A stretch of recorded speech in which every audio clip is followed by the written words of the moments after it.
একদল বন্ধু অনেকদিন পর একে অপরের সাথে দেখা করে। তাদের সবার মনে স্বপ্ন ছিল যে তারা ফিল্ম আর্টিস্ট হবে। তাই বিখ্যাত এক মুভির রিমেক করতে গিয়ে তারা সোজা চলে যায় অ্যামাজন জঙ্গলে। কিন্তু গহীন জঙ্গলে ঢোকার পর তাদের সব থ্রিল উড়ে যায়, কারণ তাদের পিছনে পড়ে যায় পৃথিবীর সবচেয়ে বড় সাপ অ্যানাকোন্ডা।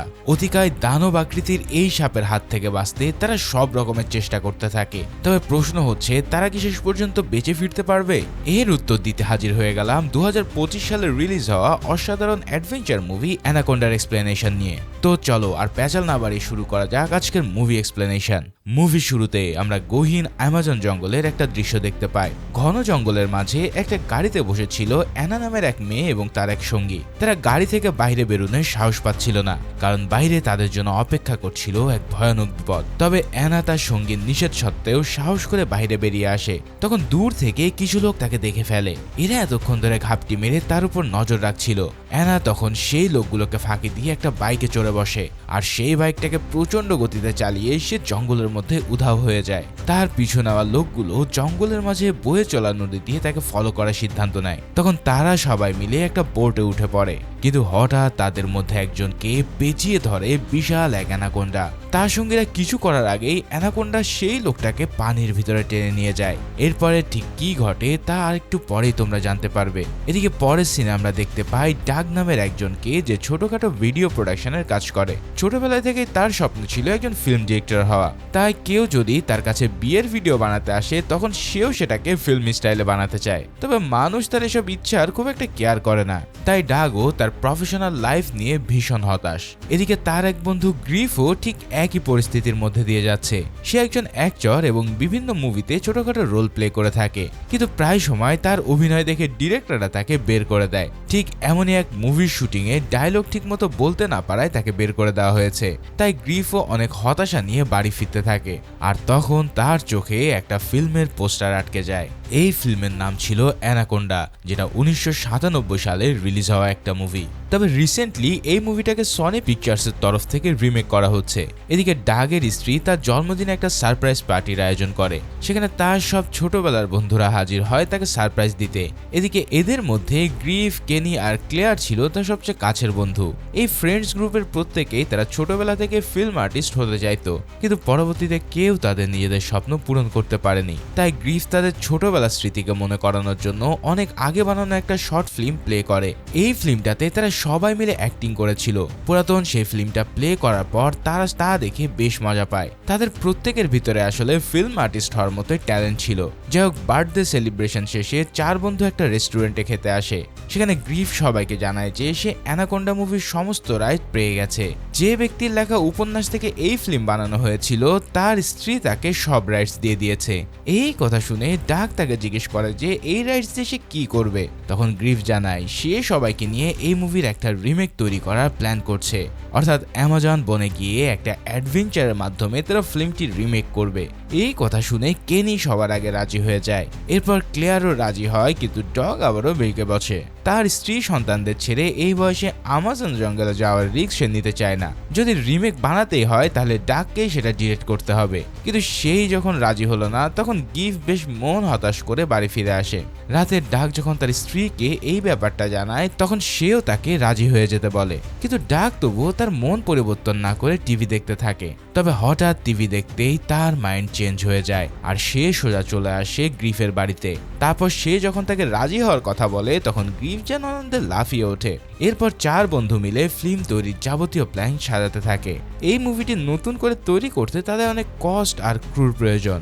এছাড়াও তাদের দরকার হবে একটা রিয়েল অ্যানাকোন্ডা সাপ। তাছাড়াও অ্যামাজন বনে গিয়ে শুটিং করতেও খরচ হবে প্রচুর। এর জন্য তারা একটা ব্যাংক লোন নিতে যায়, কিন্তু ব্যাংক তাদের আর্থিক অবস্থা বিবেচনা করে স্রেফ $9,400 লোন দিতে রাজি হয়। ফলে ডাক তার প্ল্যানিং এ কিছুটা কস্ট কাটিং করে আনে। তাছাড়া ফিল্মের সব ক্যারেক্টারকে সে এমন ভাবে লেখে যাতে তারা নিজেরাই অ্যাক্টিং করতে পারে। আর এই স্ক্রিপ্ট পড়ে সবাই বেশ থ্রিল একটা ভাব পায়। তারপর চার বন্ধু মিলে সব প্ল্যান ফিক্স করার পর সোজা চলে আসে ব্রাজিলে। সেখানে পৌঁছে প্রথমে তাদের দেখা হয় সান্তিয়াগো নামের এক ব্যক্তির সাথে। এই লোকের সাথে তারা আগে থেকেই ফোনে কন্ট্যাক্ট করে নিয়েছিল। তার পোষা অ্যানাকোন্ডা সাপ দিয়েই তারা এই মুভির শুটিং করবে। এছাড়াও সেই সাপটাকে হ্যান্ডেল করার দায়িত্ব তার। সান্তিয়াগো প্রথমেই তাদেরকে বলে অ্যানাকোন্ডা কিন্তু কোনো হাসি তামাশার জিনিস নয়। তার নিজেরও দাদিমা এমন এক বিশাল অ্যানাকোন্ডার পেটে গিয়েছিল, তাই ভুল করেও যদি কেউ এই সাপের সামনে পড়ে যায় তবে তার উপরের টিকিট কনফার্ম। কিন্তু তার পোষা অ্যানাকোন্ডাটা সে খুব ভালোভাবে হ্যান্ডেল করতে জানে, কেননা এই সাপই হলো তার বেস্ট ফ্রেন্ড। এদিকে এবার আমরা মুভির শুরুতে দেখানো অ্যানা নামের সেই মেয়েটাকেও দেখতে পাই। যে লোকগুলো তাকে তাড়া করছিল তাদের চোখ ফাঁকি দিয়ে সেও এই নদীর ঘাটে এসে পৌঁছায়। তারপর সেখানকার একটা লোকাল বার থেকে সে একটা বোটের চাবি চুরি করে নেয়। লোকগুলো তাকে অনেকক্ষণ খুঁজতে খুঁজতে সেখানেও চলে এসেছে।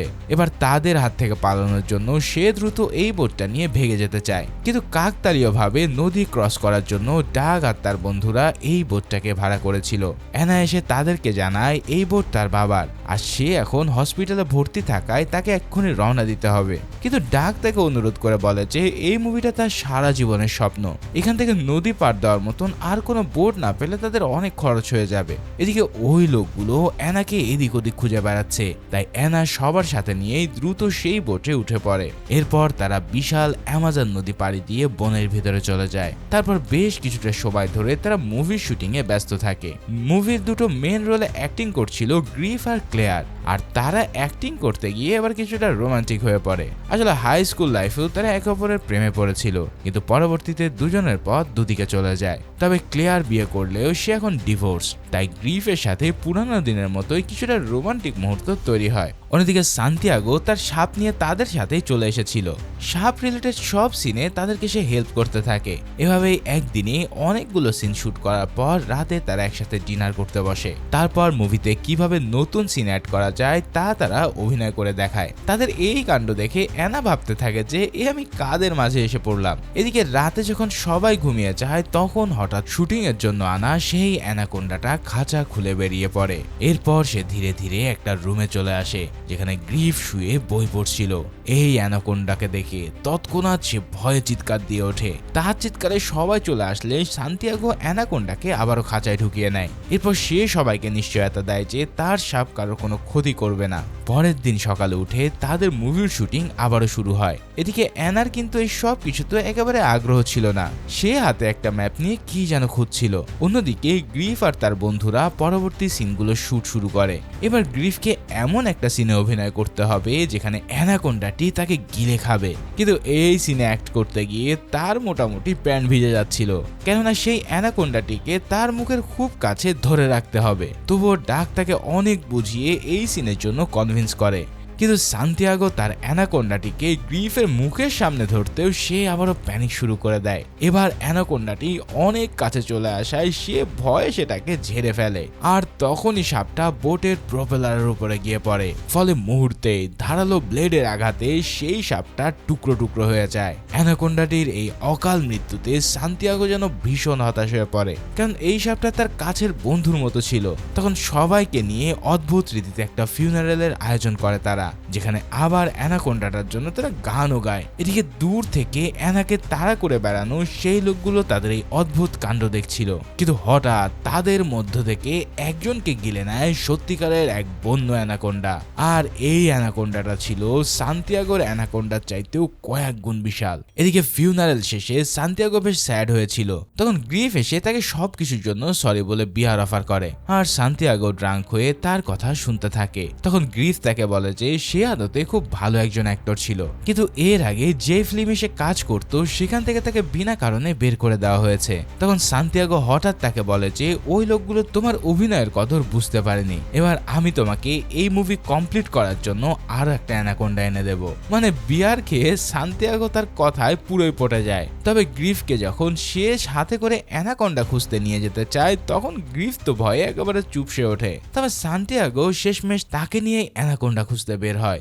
গভীর রাতে তারা কোমর পানিতে নেমে গা ছমছমে পরিবেশের সাপ খুঁজতে থাকে। সান্তিয়াগো জানায় যে সে আশেপাশেই সাপের উপস্থিতি টের পাচ্ছে, তবে গ্রিফ ভীষণ ভয় পেয়ে আর এগোতে চায় না। তখন সান্তিয়াগো তাকে ফেলেই সামনে এগিয়ে যায়, আর সে যখন সাপ খোঁজার জন্য একটা ফ্লেয়ার জ্বালায় তখনই বিশাল বড় এক অ্যানাকোন্ডা এসে তাকে পেঁচিয়ে ধরে। দানব আকৃতির এই অ্যানাকোন্ডা তাকে প্রচন্ড চাপে পানির ভিতরে ডুবিয়ে মারে। এদিকে তাকে আশেপাশে দেখতে না পেয়ে গ্রিফ তখন কটেজে ফিরে আসলে সবাই তাকে নিয়ে বেশ চিন্তিত হয়ে পড়ে। গ্রিফ তাকে খুঁজতে চাইলে এবার সবাই একসাথে বের হয়। তারপর তারা সেই কাদা পানিতে হেঁটে কিছুটা দূরে চলে আসে। তখন হঠাৎ তারা একটা ভ্যান দেখতে পায় গহীন জঙ্গলের ভিতরে।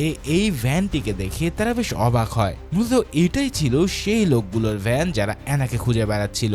এখন এই ভ্যান দেখে সবাই ভাবে যে হয়তো এখানে তারা রাত কাটাতে পারবে, তাই দরজা খুলে তারা সবাই সেই ভ্যানটিতে ঢুকে পড়ে। তবে হঠাৎ বাইরে থেকে হিস হিস শব্দ শুনে তারা ভয়ে সেদিকে তাকায়। তখনই হঠাৎ সেই ভ্যানের দরজায় আশ্রয় পড়ে সান্তিয়াগোর বডি, আর তার পিছনে দেখা যায় বিশাল অ্যানাকোন্ডার মুখ। এই অ্যানাকোন্ডাটাকে দেখে ভয়ের চোটে সবাই প্রায় হার্ট অ্যাটাক করে ফেলেছিল। তারা দ্রুত ভ্যানটিকে চালিয়ে সেখান থেকে পালানোর চেষ্টা করে, কিন্তু গাড়ির ইঞ্জিন কিছু লুজ কানেকশন থাকায় ভ্যানটি স্টার্ট নিচ্ছিল না। মানে যেখানে বাঘের ভয় ঠিক সেখানেই যেন রাত হয়। কেনি জানায় যে সেই লুজ কানেকশন ঠিক করতে পারবে, কিন্তু সে সান্তিয়াগোর স্পেশাল বড়ি খেয়ে হাই হয়েছিল।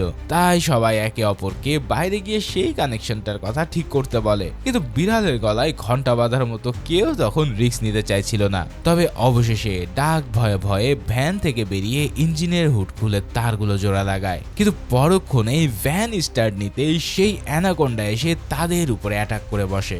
ডাক তখন কোনোভাবে সেই ভ্যানের ভিতরে ঢুকে দরজা বন্ধ করে দেয়। আরেকটু হলেই সে প্রায় অ্যানাকোন্ডার পেটে চলে যাচ্ছিল।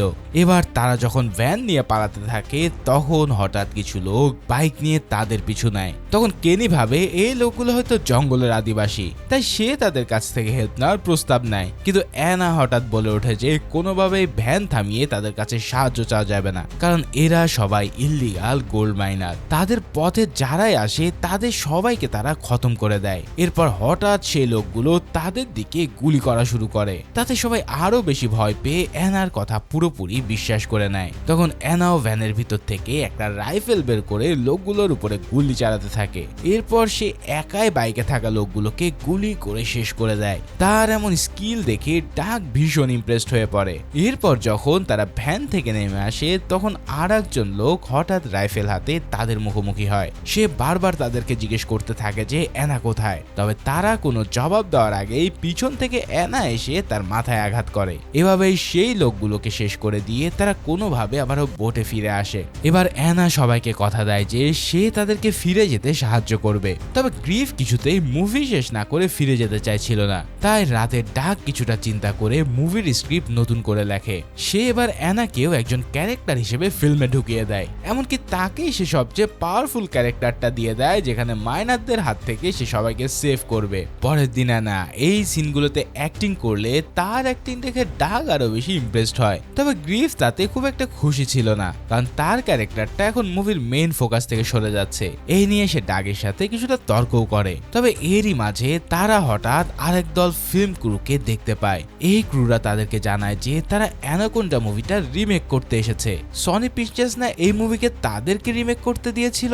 তখন ডাক বুঝতে পারে যে গ্রিফের হাতে আসলে এই মুভির কোনো রাইটসই নেই, বরঞ্চ সনি পিকচার্সের হাতে মুভির সমস্ত রাইটস রয়েছে, আর গ্রিফ তাদেরকে মিথ্যে বলে এত দূর অব্দি নিয়ে এসেছে। তখন সেও কাচুমুচি ভঙ্গিতে আসল কথাটা স্বীকার করতে বাধ্য হয়। ডাক এবার তার উপরে ভীষণ ক্ষেপে যায়, কারণ আরেকটু হলেই তারা সবাই মারা পড়তো। তার এই মিথ্যার কারণে সবাই নিজের লাইফ নিয়ে ছেলে খেলা করছে। এরপর ডাক গ্রিফকে বলে এই ফিল্মে তাকে আর কারোর প্রয়োজন নেই, সে তাকে ছাড়াই এই মুভিটা কমপ্লিট করবে। তখন গ্রিফ বলে যে সে নিজেও আর এখানে থাকতে চায় না। এরপর সে ব্যাগপত্র গুছিয়ে ছোট্ট একটা বোটে উঠে পড়ে। ক্লিয়ার তাকে বুঝিয়ে আটকাতে চাইলেও সে তার কথা শোনে না। তারপর সে এই ছোট্ট বোটটা নিয়ে নিজের মতো যাত্রা শুরু করে। এবার কিছু দূর বোট চালানোর পর তীরের কাছে এসে সে একটা মেয়েকে দেখতে পায়। ওই মেয়েটা সেখানে দাঁড়িয়ে সাহায্যের জন্য চিৎকার করছিল। এরপর তার চোখের সামনে বিরাট এক অ্যানাকোন্ডা এসে মেয়েটাকে গিলে নেয়। মানে এই জায়গাটা রীতিমতো অ্যানাকোন্ডাদের স্বর্গরাজ্য। সেখানে সেই সনি পিকচার্সদের ক্রু বোটটাও ভাঙাচোরা অবস্থায় পড়েছিল, অর্থাৎ অ্যানাকোন্ডাটি এখানে অ্যাটাক করে তাদের পুরো শেষ করে দিয়েছে। এদিকে ওই মেয়েটির মতন সব কাস্ট আর ক্রুরাও অ্যানাকোন্ডার পেটে গেছে। এই সব কিছু দেখে গ্রিফ এবার প্রচন্ড ভয় পেয়ে যায়। সে তৎক্ষণাৎ বোটটাকে ঘুরিয়ে উল্টো পথে রওনা দেয়। এদিকে ডাগ আবার মুভির শুটিং শুরু করতে চাইলে ক্লেয়ার আর কেনি গ্রিফকে ছাড়া কিছুই করতে চায় না। তখন অ্যানা হঠাৎ সবাইকে রাইফেল দেখিয়ে বোট থেকে নেমে যেতে বলে। তার আচরণ এমন হঠাৎ পরিবর্তন দেখে সবাই ভীষণ অবাক হয়ে যায়, কিন্তু সে কোনো জবাব না দিয়ে চুপচাপ তার কথা ফলো করতে বলে। তারপর সে তাদেরকে কিছু ব্যাগ ক্যারি করে বোটে যাওয়ার নির্দেশ দেয়। এই ব্যাগগুলো খুলে ডাক দেখে এর ভিতরে রয়েছে খাঁটি সোনা। তার মানে অ্যানাই আসলে সেই ইল্লিগাল গোল্ড মাইনার, আর তার পিছনে এতদিন ধরে যারা ঘুরে বেড়াচ্ছিল তারা আসলে পুলিশের লোক। ভাইরে ভাই, এই সময় এসে এমন এক টুইস্ট আমি একেবারে আশা করিনি। এবার অ্যানা যখন সবাইকে গোল্ড ব্যাগগুলো ক্যারি করতে বলে তখন ডাগ হঠাৎ ব্যাগগুলোকে নদীতে ছুঁড়ে ফেলে দেয়। আর ঠিক তখনই সেখানে হাজির হয় একদল পুলিশ। সে অ্যানাকে তার হাত থেকে রাইফেল ফেলে দিতে বাধ্য করে। ডাগও সেই পুলিশ অফিসারকে জানায় যে অ্যানা তাদেরকে ধোঁকা দিয়েছে। অফিসার তখন তাকে অ্যারেস্ট করতে যায়, কিন্তু হঠাৎ দূর থেকে তাকে শুট করে বসে গ্রিফ। সে এক ফাঁকে বোট থেকে একটা বড় রাইফেল নিয়ে এসেছিল। পুলিশ অফিসারকে ইল্লিগাল মাইনার ভেবে শুট করার পর সে নাচতে নাচতে সবার সামনে আসে। তখন ডাক তাকে জানায় অ্যানাই হলো আসল কালপ্রিট, আর অ্যানাও তখন তাকে রাইফেল ফেলে দিতে বাধ্য করে। এরপর সে পুলিশ অফিসারকেও গুলি করে খতম করে দেয়। তারপর সে সবাইকে হাঁটু গেড়ে বসে পড়তে বলে। তবে ক্লেয়ার হঠাৎ কান্নাকাটির অভিনয় করতে করতে তার হাত থেকে রাইফেলটা কেড়ে নেয়। তখন অ্যানা তার উপরে হামলা করতেই যাবে, তখন হঠাৎ সে অ্যানাকোন্ডাটা এসে তাকে পেঁচিয়ে ফেলে। তারপর সেই অ্যানাকোন্ডাটি তাকে পানির নিচে নিয়ে যায়। এভাবে অ্যানাও চলে যায় অ্যানাকোন্ডার পেটে। তখন বাকিরা ভয়ের চোটে বোটে ফেরার বদলে জঙ্গলের দিকে দৌড় দেয়। দৌড়ানোর সময় হঠাৎ ডাগের পায়ে কিছু একটা বিচ্ছু কামড় দেয়। এই বিষাক্ত বিচ্ছুর কামড়ে তার পুরো পা অবশ হয়ে যাচ্ছিল। তখন এর ওষুধ হিসাবে কেনি যা বলে তার মতো অদ্ভুত কিছু এর আগে আমি শুনিনি। বিছা কামড় দিলে সেখানে নাকি মূত্র বিসর্জন করলে বিষ নেমে যায়। তো সবাই মিলে এবার কেনিকে এই কাজ করার জন্য ফোর্স করতে থাকে। তবে সে নাকি চেয়ার ছাড়া এই কাজ করতে পারে না। তাই গ্রিফ তখন হামাগুড়ি দিয়ে বসলে তার পিঠে বসে কেনি তার কাজ সারে। মানে এই সিন দেখে আমি হাসতে হাসতে শেষ। তো ডাগের সেই ক্ষতস্থানে এভাবে ছোট্ট কাজ করার পর সত্যি সত্যি তার বিষ নেমে যায়। এরপর তারা আবারও হেঁটে হেঁটে জঙ্গল ক্রস করতে থাকে। তবে হঠাৎ তাদের সামনে এবার বিশাল অ্যানাকোন্ডা চলে আসে, আর মুহূর্তেই ডাগকে সে গিলে নেয়। হুট করে এভাবে ডাগের মৃত্যুতে সবাই প্রচন্ড হতাশ হয়ে যায়, কিন্তু তাদের হাতে এখান থেকে পালানো ছাড়া আর কোনো চয়েস ছিল না। তাই তারা দৌড়ে জঙ্গল ক্রস করার চেষ্টা করে। তবে এবার তাদের সামনে ছিল বিশাল এক খোলা মাঠ, আর এই মাঠ পার করতে অ্যানাকোন্ডার অ্যাটাকে শিকার হওয়া ছাড়া আর কোনো উপায় নেই। কিন্তু তারপরেও তারা সেই রিস্ক নিতেই যাবে, ঠিক সেই মুহূর্তে তাদের সামনে এসে হাজির হয় ডগের ডেড বডি। মাঝে মাঝে অ্যানাকোন্ডারা তার শিকারকে গিলে না ফেলে আবার উগলে দেয়। হয়তো তার সাথেও ঠিক এমনটাই ঘটেছিল। এখন তার বন্ধুর এরকম করুণ অবস্থা দেখে তারা আরো বেশি স্যাড হয়ে পড়ে। তবে কেনি হঠাৎ এমন একটা উপায় বের করে যা দেখলে হাসতে হাসতে তোমার পেটে খিল লেগে যাবে। সে ডাগের বডিটাকে খোলা মাঠের মাঝখানে নিয়ে এসে তার মাথায় একটা শুকুরের বডি রেখে দেয়। এই শুকুরটাও ডাগের সাথে অ্যানাকোন্ডার পেটে গিয়েছিল। এরপর কেনি ডাগের মুখে একটা মৃত কাঠবিড়ালি ঢুকিয়ে দেয়, কারণ সাপ নাকি কাঠবিড়ালি খেতে অনেক পছন্দ করে। মানে কি আর বলবো, এই সিন দেখে আমার প্রায় বমি চলে আসছিল। তো ডাগকে এভাবে খোলা মাঠে রেখে তারা মাঠ ক্রস করতে থাকে। তবে হঠাৎ এখানে যে কাহিনী ঘটে সেটা দেখে আমি আরো তদ্দা খেয়ে যাই। এখানে আমরা দেখতে পারি ডাগ আসলে বেহুশ হয়েছিল, সে এখনো জীবিত আছে। এই দৃশ্য দেখে তারা তাকে দ্রুত পালাতে বলে, কারণ তার পিছনে ছিল তখন এক বিশাল অ্যানাকোন্ডা। এবার সেই অ্যানাকোন্ডাটা ডাগের পিছু নিলে সবাই দৌড়ে পালাতে থাকে। ডাগ নিজেও দৌড়াচ্ছিল, কিন্তু তার মাথায় বেঁধে রাখা শুকুরটার কারণে সে ভালোভাবে দৌড়াতে পারছিল না। তার উপরে কিছুক্ষণ পর সেই শুকুরটাও জীবিত হয়ে ওঠে। তখন ডাগ তার কামড় থেকে বাঁচার জন্য চিৎকার করতে শুরু করে, কিন্তু হঠাৎ সেই অ্যানাকোন্ডা এসে তাকে অ্যাটাক করতে গিয়ে শুকুরটাকে গিলে নেয়। এই সুযোগে অবশেষে তারা সবাই দৌড়ে পালায়। মাঠ ক্রস করার পর তারা সনি পিকচার্স এর মুভির সেটটা দেখতে পায়। অ্যানাকোন্ডার আক্রমণে সেই সেটটা তখন পুরোপুরি লণ্ডভণ্ড হয়ে গিয়েছিল। এবার সেখানে তারা একটা রেডিও দেখতে পেয়ে তাদের যোগাযোগ করার চেষ্টা করে, তবে ওপাশ থেকে আসা কথাগুলোর কিছুই তারা বুঝতে পারছিল না। এদিকে পিছন থেকে আবারও অ্যানাকোন্ডাটি তাদের দিকে ধেয়ে আসছিল, তবে হঠাৎ কোথা থেকে যেন এক লোক এসে সেই অ্যানাকোন্ডাকে গুলি করতে থাকে। তার এই গোলাগুলিতে অ্যানাকোন্ডা পালিয়ে যায়। তখন সবাই দেখে যে এই লোক অ্যানাকোন্ডা মুভির আসল হিরো আইস কিউব। তখন তারা আইস কিউবের সাথে মুভি সেটের ভিতরে লুকিয়ে পড়ে, কিন্তু কিছুক্ষণ পর সে বলে যে তার মুভির হিরোইনকে বাঁচাতে হবে। তখন তারা তাকে জিজ্ঞেস করে এই মুভির এন্ডিং এ অ্যানাকোন্ডা সাপটিকে তারা কিভাবে মারতো, কারণ এখন এই সাপের হাত থেকে বাঁচতেই সেই পদ্ধতিতে সাপটাকে মারতে হবে। তখন আইস কিউব তাদের জানায় যে সে এই মুভির এন্ডিং সম্পর্কে ঠিকঠাক জানে না, কারণ ডিরেক্টর তাদেরকে কিছুই বলেনি। তবে সে এতদূর জানে যে এই মুভির সেটে কিছু বিস্ফোরক সেট করা আছে, আর সেগুলোর মাধ্যমে সাপটাকে মারা সম্ভব। তখন সবাই মিলে সাপটাকে মারার ডিসিশন নেয়। তবে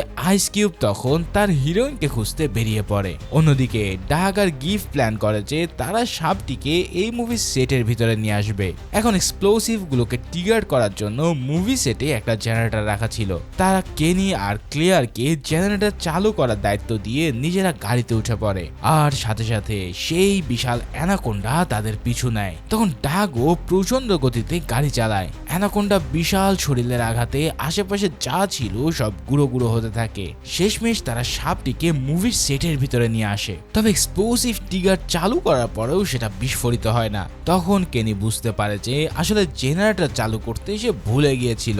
এরপর সেটাকে চালু করা মাত্রই আশেপাশে আতশবাজির মতন এক্সপ্লোসিভ ফাটতে থাকে। তবে গাড়ি থেকে নামার পর ডাগ আর গ্রিফ দেখে যে অ্যানাকোন্ডাটির তেমন কিছুই হয়নি। মুভির সেট আসলে নকল বিস্ফোরক দিয়ে কি বা হবে। তখন সবাই এক মুহূর্তের জন্য ভাবে যে এবার তাদের উপরে যাওয়া আর কেউই ঠেকাতে পারবে না। তবে হঠাৎ গ্রিফ হিরোইক স্টাইলে সামনে এগিয়ে এসে সাপটাকে গুলি করে, আর সাথে সাথে সেখানে বিশাল এক বিস্ফোরণ ঘটলে অ্যানাকোন্ডাটার শরীর পুরোপুরি ছিন্ন ভিন্ন হয়ে যায়। ফাইনালি সবাই সাপটাকে মৃত ভেবে হাফ ছেড়ে বাঁচে, কিন্তু অ্যানাকোন্ডাটা তার অর্ধেক শরীর নিয়েও আবারও মাথা নাড়িয়ে ওঠে। তখন ডাগ এক লাফে সাপের ঘাড়ে বসে তার চোখে একটা শোপিস ঢুকিয়ে দেয়। এই শোপিসটা তার ছেলে তাকে সৌভাগ্যের প্রতীক হিসেবে দিয়েছিল।